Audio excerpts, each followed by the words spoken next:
the 9800X3D is about 53% faster in averages and lows.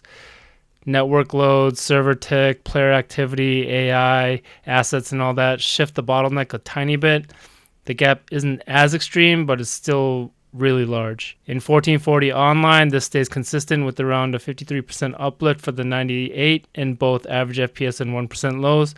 The 0.1% lows were about 57% higher, and we're still in the same ballpark for differences between the two chips here, whether we're in 1080 or 1440. And lastly, even at 4K online, we're still seeing a 54% gain in averages. The most noticeable stat here is the 63% improvement in 0.1% lows. The 9800X3D has more stable frame times in online play on streets in the heaviest part of the heaviest map in the game, whereas the 57 dips a little harder in the most demanding areas of the most demanding map. So here's a quick cost per FPS breakdown of the two CPUs.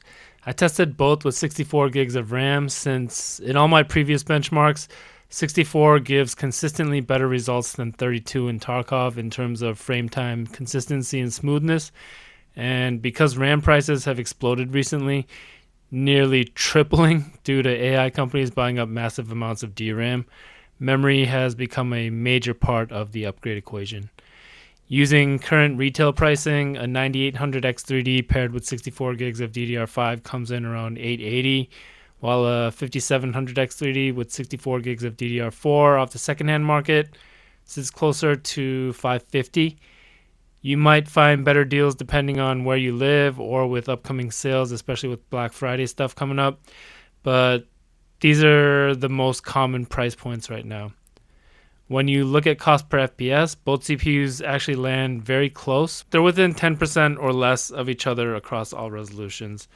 The difference is in raw performance.